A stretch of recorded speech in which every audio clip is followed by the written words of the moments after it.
यदि आप कर्ज में डूबे हुए हैं और आर्थिक तंगी से परेशान हैं तो आपको सूर्य देव के इस महामंत्र का जाप अवश्य करना चाहिए। यह मंत्र बहुत ही शक्तिशाली और प्रभावशाली मंत्र है। इस मंत्र के नियमित 108 बार जाप करने मात्र से ही कर्ज में शीघ्र ही मुक्ति मिलती है, धन और संपत्ति में वृद्धि होती है, घर परिवार में सौभाग्य और शांति बनी रहती है। इस मंत्र से आप कर्ज मुक्त हो जाओगे, धन वृद्धि आपके जीवन में होने लगेगी। सूर्य भगवान बहुत ही दयालु हैं, वह अपने भक्तों की मनोकामनाओं को पूरी करते हैं। इस महामंत्र के नियमित 108 बार जाप करने से आपकी सभी मनोकामनाएं पूरी हो जाएंगी और आपके जीवन में धन की कोई भी कमी नहीं रहेगी। आप अपने जीवन में उन्नति प्राप्त करेंगे, आपको हमेशा सफलता ही प्राप्त होगी। इसलिए प्यारे भक्तों, इस मंत्र को साधारण समझने की गलती बिल्कुल भी ना करें। यह मंत्र बहुत ही प्रभावशाली मंत्र है। इस मंत्र का प्रभाव तुरंत ही दिखाई देने लगता है। अगर आप सच्ची श्रद्धा के साथ इस मंत्र का नियमित 108 बार जाप करेंगे तो आपका जीवन खुशियों से भर जाएगा और आपके जीवन में कभी भी धन की कमी नहीं आएगी। इसलिए प्यारे भक्तों, इस मंत्र का नियमित 108 बार जाप करें और पूरी श्रद्धा के साथ करें। अगर आप सूर्य देव का आशीर्वाद प्राप्त करना चाहते हैं तो इस वीडियो को लाइक और चैनल को सब्सक्राइब जरूर कर दीजिए और कमेंट बॉक्स में जय सूर्य देव अवश्य लिख दीजिए। तो चलिए भक्तों, मंत्र का जाप करना प्रारंभ करते हैं। ओम ह्रीं श्रीं सूर्याय सहस्र तेजसे महाधन प्रदायकाय नमः। ओम ह्रीं श्रीं सूर्याय सहस्र तेजसे महाधन प्रदायकाय नमः। ओम ह्रीं श्रीं सूर्याय सहस्र तेजसे महाधन प्रदायकाय नमः। ओम ह्रीं श्रीं सूर्याय सहस्र तेजसे महाधन प्रदायकाय नमः। ओम ह्रीं श्रीं सूर्याय सहस्र तेजसे महाधन प्रदायकाय नमः।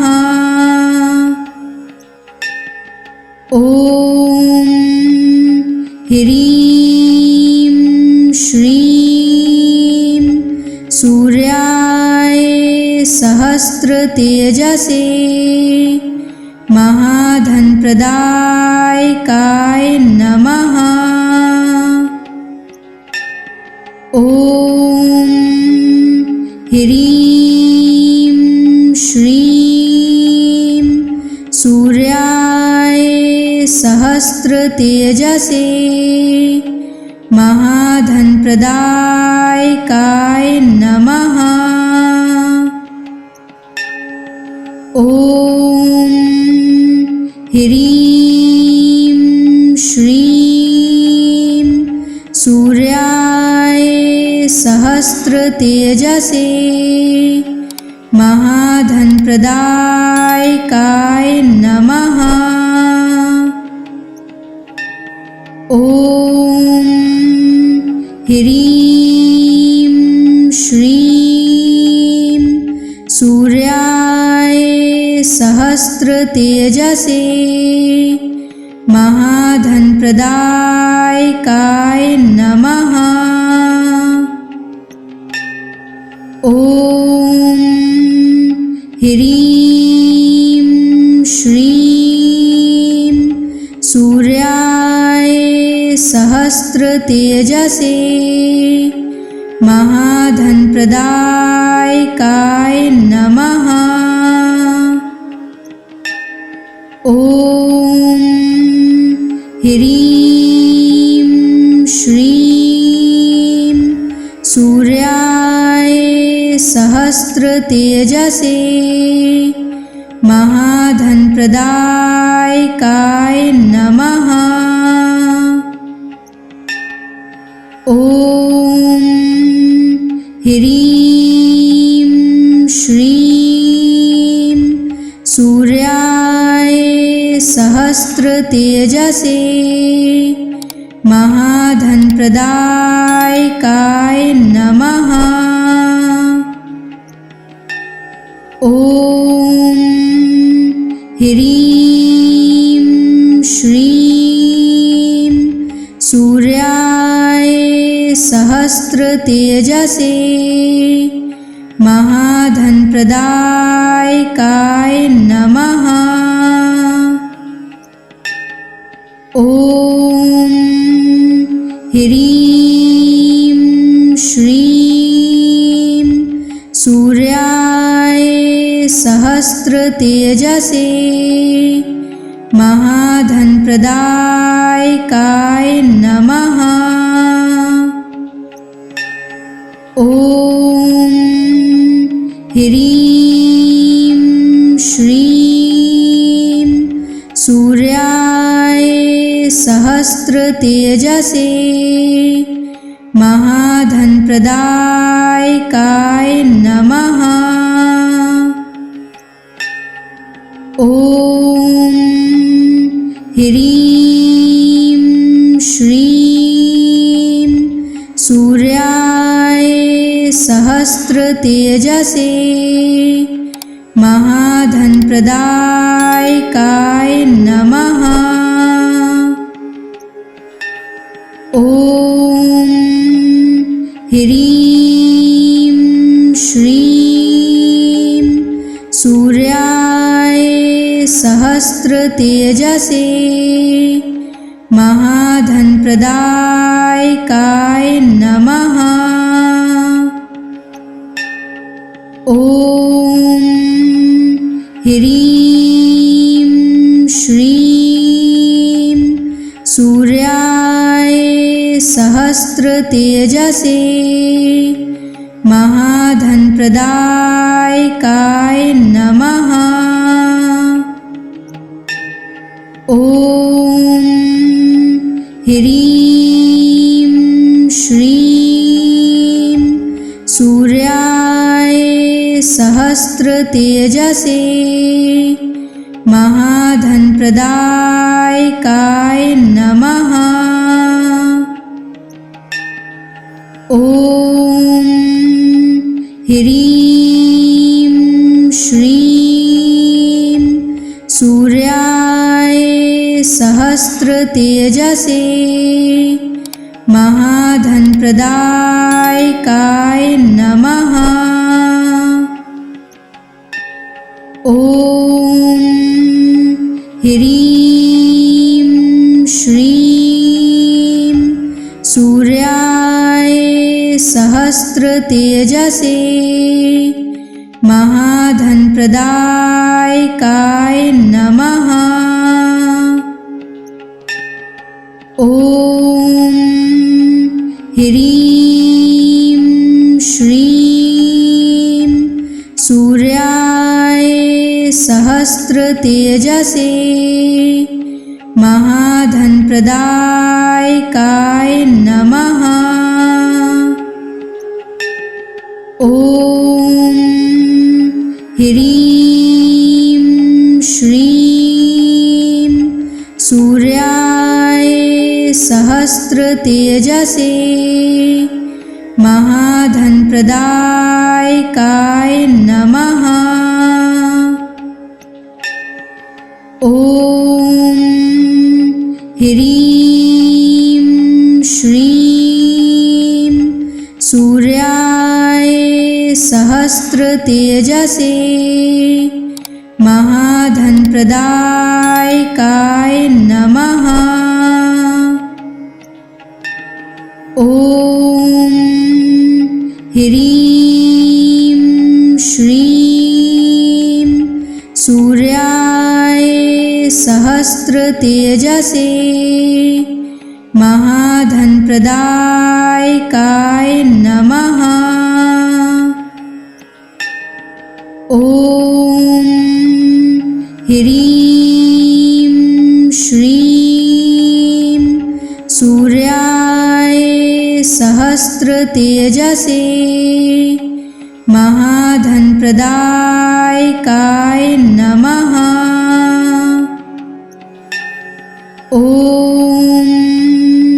ह्रीं श्रीं सूर्याय सहस्रतेजसे महाधनप्रदायकाय नमः। ॐ ह्रीं श्रीं सूर्याय सहस्रतेजसे महाधनप्रदायकाय नमः। ॐ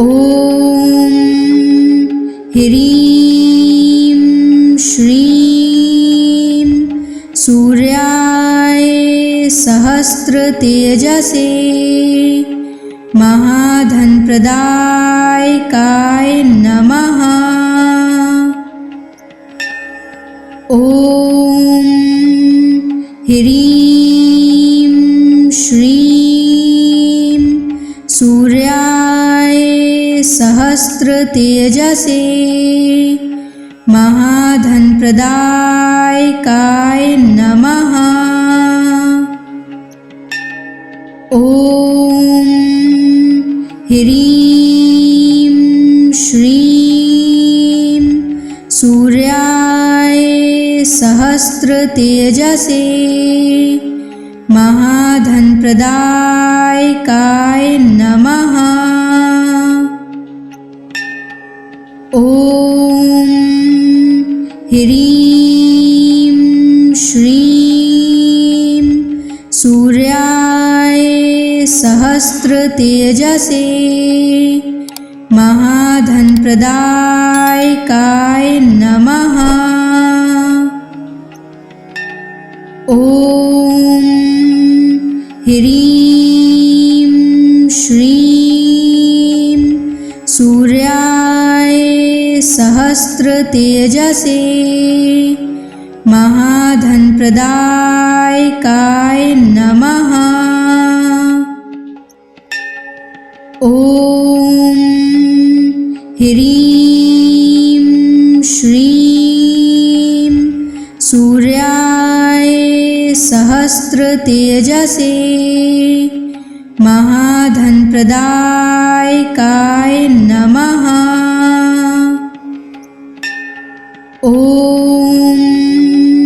ह्रीं श्रीं सूर्याय सहस्रतेजसे महाधनप्रदायकाय नमः। ॐ ह्रीं श्रीं सूर्याय सहस्रतेजसे महाधनप्रदायकाय नमः। ॐ ह्रीं श्रीं सूर्याय सहस्रतेजसे महाधनप्रदायकाय नमः। ॐ ह्रीं श्रीं सूर्याय सहस्रतेजसे महाधनप्रदायकाय नमः। ॐ ह्रीं श्रीं सूर्याय सहस्रतेजसे महाधनप्रदायकाय नमः। ॐ ह्रीं श्रीं सूर्याय सहस्रतेजसे महाधनप्रदायकाय नमः। ॐ ह्रीं श्रीं सूर्याय सहस्रतेजसे महाधनप्रदायकाय नमः। ॐ ह्रीं श्रीं सूर्याय सहस्रतेजसे महाधनप्रदायकाय नमः। ॐ ह्रीं श्रीं सूर्याय सहस्रतेजसे महाधनप्रदायकाय नमः। ॐ ह्रीं श्रीं सूर्याय सहस्रतेजसे महाधनप्रदायकाय नमः। ॐ ह्रीं श्रीं सूर्याय सहस्रतेजसे महाधनप्रदायकाय नमः। ॐ ह्रीं श्रीं सूर्याय सहस्रतेजसे महाधनप्रदायकाय नमः। ॐ ह्रीं श्रीं सूर्याय सहस्रतेजसे महाधनप्रदायकाय नमः। ॐ ह्रीं श्रीं सूर्याय सहस्रतेजसे महाधनप्रदायकाय नमः। ॐ ह्रीं श्रीं सूर्याय सहस्रतेजसे महाधनप्रदायकाय नमः। ॐ ह्रीं श्रीं सूर्याय सहस्रतेजसे महाधनप्रदायकाय नमः। ॐ ह्रीं श्रीं सूर्याय सहस्रतेजसे महाधनप्रदायकाय नमः। ॐ ह्रीं श्रीं सूर्याय सहस्रतेजसे महाधनप्रदायकाय नमः। ॐ ह्रीं श्रीं सूर्याय सहस्रतेजसे महाधनप्रदायकाय नमः।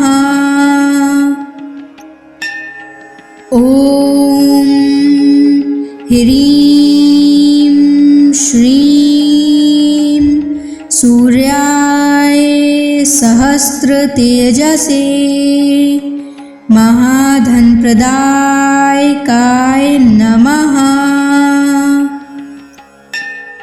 ओम ह्रीं श्रीं सूर्याय सहस्र तेजसे महाधन प्रदायकाय नमः।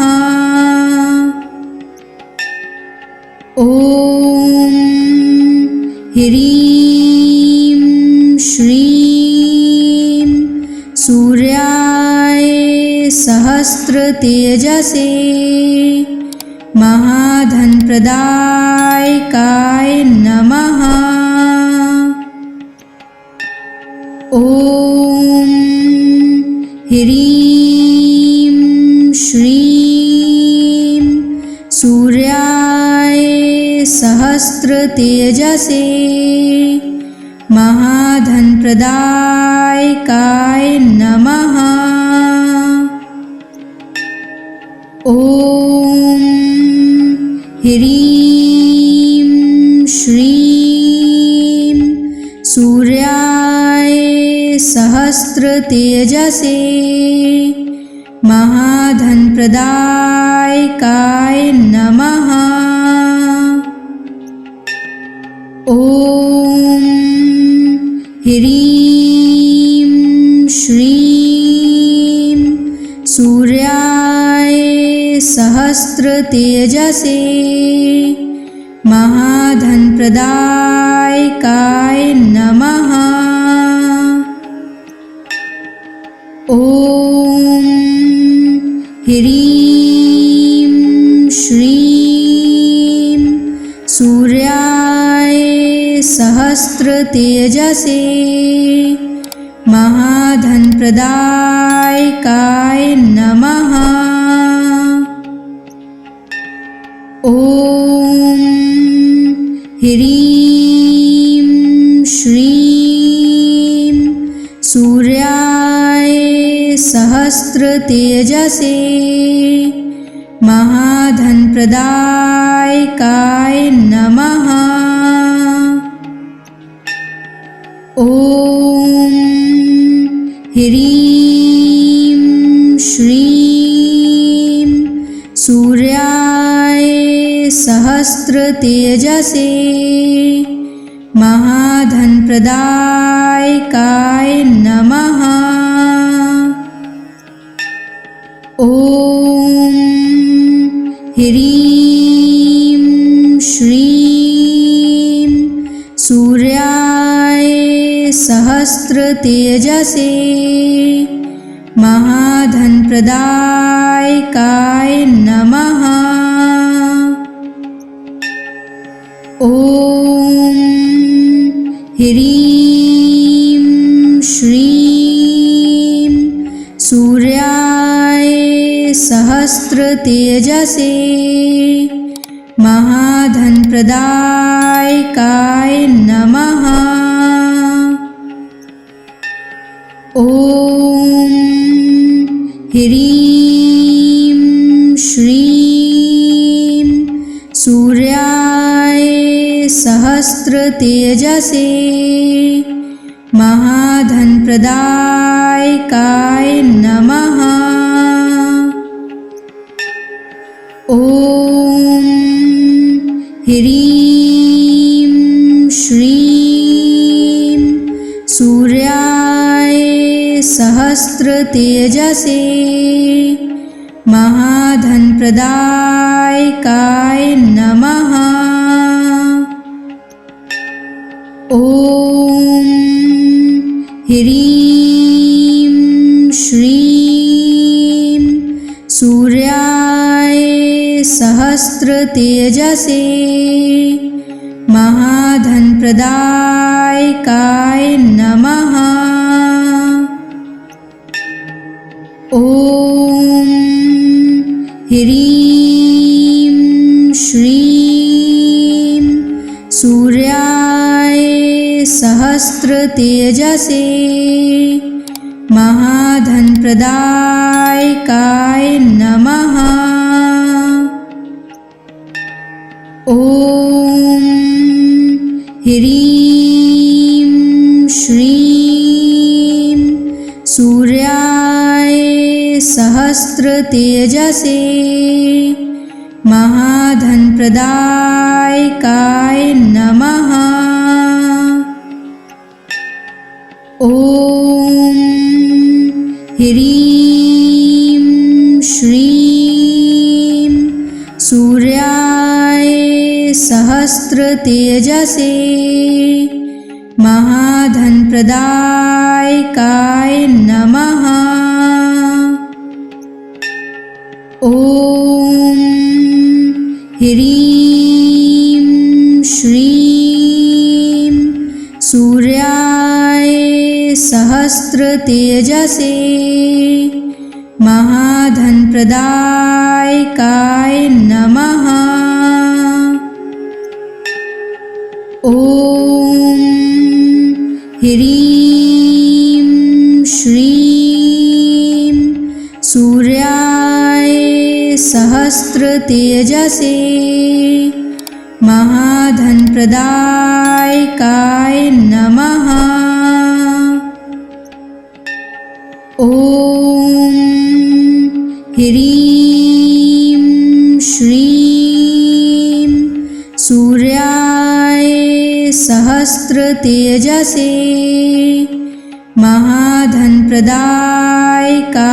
नमः।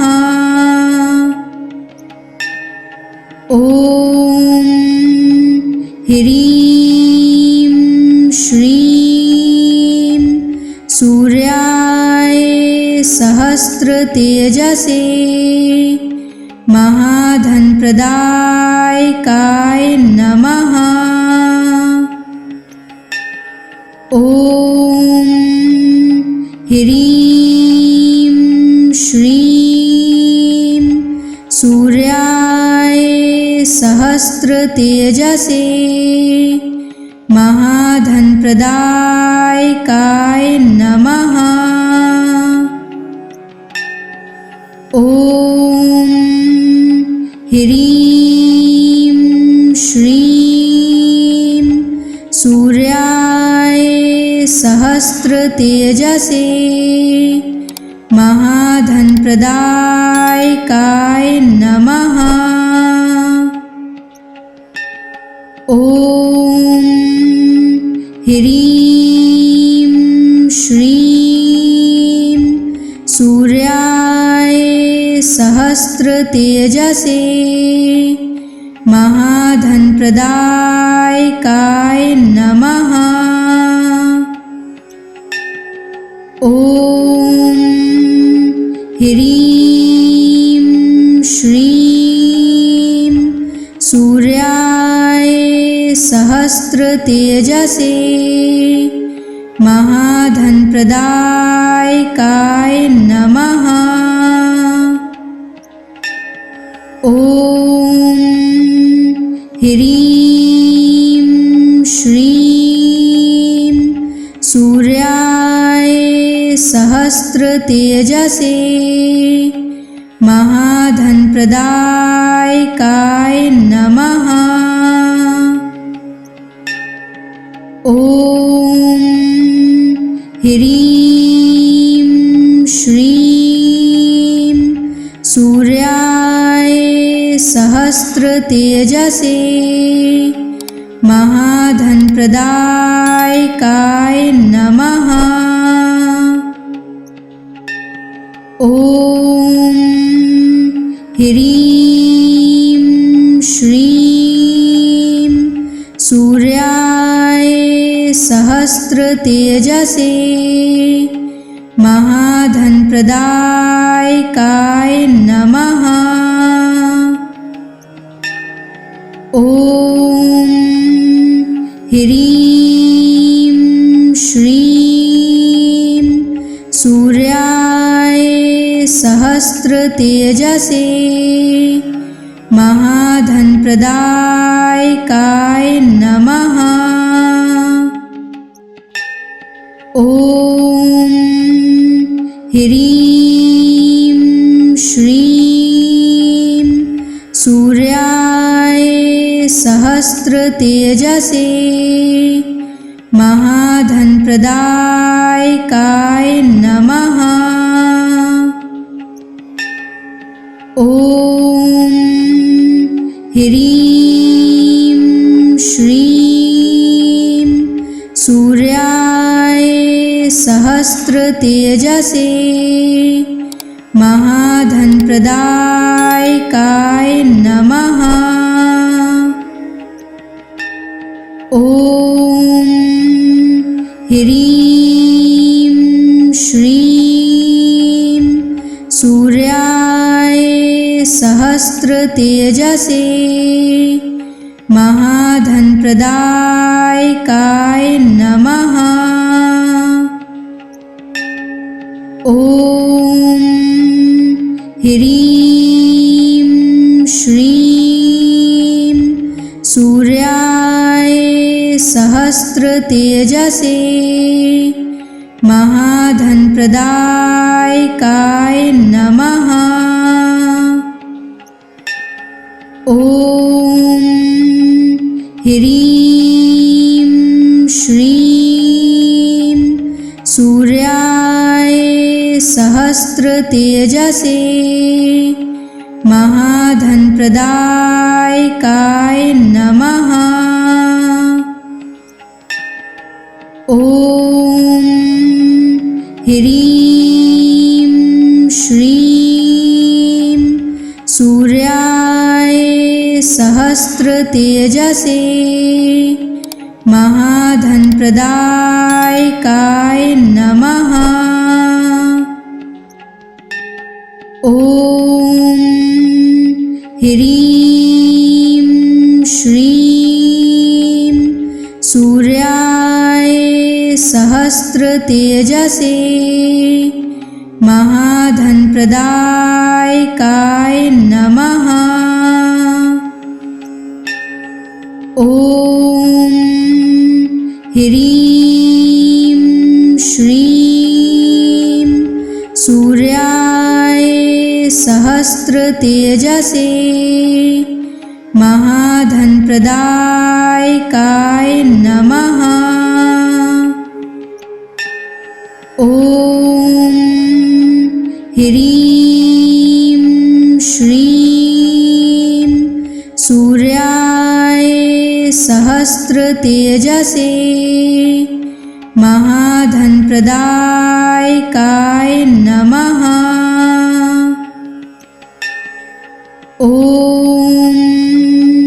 ह्रीं श्रीं सूर्याय सहस्रतेजसे महाधनप्रदायकाय नमः।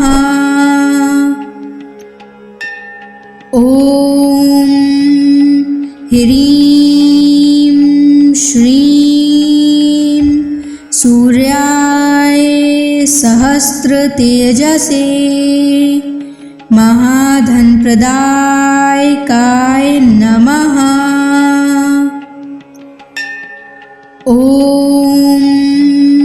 ह्रीं श्रीं सूर्याय सहस्रतेजसे महाधनप्रदायकाय नमः। ॐ ह्रीं श्रीं सूर्याय सहस्रतेजसे महाधनप्रदायकाय नमः। ॐ ह्रीं श्रीं सूर्याय सहस्रतेजसे महाधनप्रदायकाय नमः।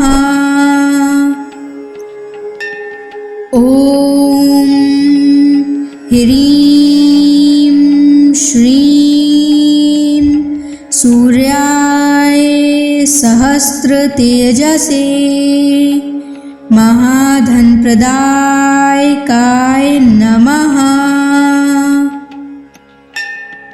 ॐ ह्रीं श्रीं सूर्याय सहस्रतेजसे महाधनप्रदायकाय नमः। ॐ ह्रीं श्रीं सूर्याय सहस्रतेजसे महाधनप्रदायकाय नमः। ॐ ह्रीं श्रीं सूर्याय सहस्रतेजसे महाधनप्रदायकाय नमः। ॐ ह्रीं श्रीं सूर्याय सहस्रतेजसे महाधनप्रदायकाय नमः।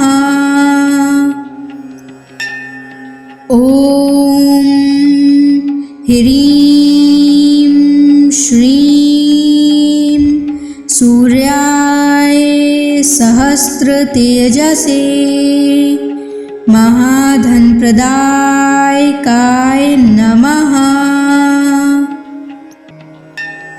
ॐ ह्रीं श्रीं सूर्याय सहस्रतेजसे महाधनप्रदायकाय नमः। ॐ ह्रीं श्रीं सूर्याय सहस्रतेजसे महाधनप्रदायकाय नमः। ॐ ह्रीं श्रीं सूर्याय सहस्रतेजसे महाधनप्रदायकाय नमः। ॐ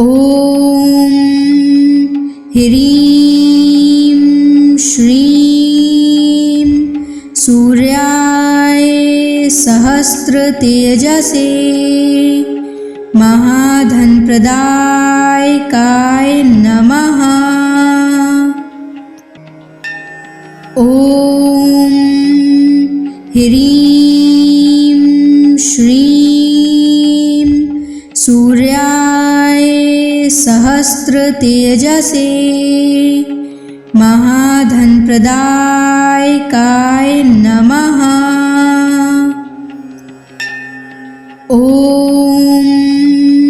ह्रीं श्रीं सूर्याय सहस्रतेजसे महाधनप्रदायकाय नमः। ॐ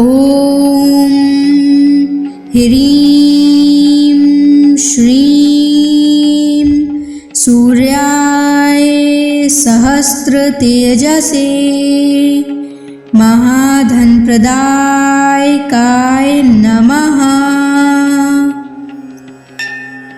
ॐ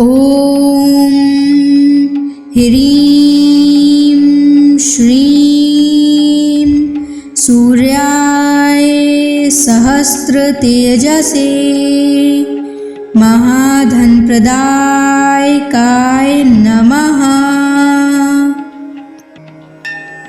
ॐ ह्रीं श्रीं सूर्याय सहस्रतेजसे महाधनप्रदायकाय नमः। ॐ ह्रीं श्रीं सूर्याय सूर्याय सहस्रतेजसे महाधनप्रदायकाय नमः। ॐ ह्रीं श्रीं सूर्याय सहस्रतेजसे महाधनप्रदायकाय नमः। ॐ ह्रीं श्रीं सूर्याय सहस्रतेजसे महाधनप्रदायकाय नमः। ॐ ह्रीं श्रीं सूर्याय सहस्रतेजसे महाधनप्रदायकाय नमः। ॐ ह्रीं श्रीं सूर्याय सहस्रतेजसे महाधनप्रदायकाय नमः। ॐ ह्रीं श्रीं सूर्याय सहस्रतेजसे महाधनप्रदायकाय नमः। ॐ ह्रीं श्रीं सूर्याय सहस्रतेजसे महाधनप्रदायकाय नमः। ॐ ह्रीं श्रीं सूर्याय सहस्रतेजसे महाधनप्रदायकाय नमः। ॐ ह्रीं श्रीं सूर्याय सहस्रतेजसे महाधनप्रदायकाय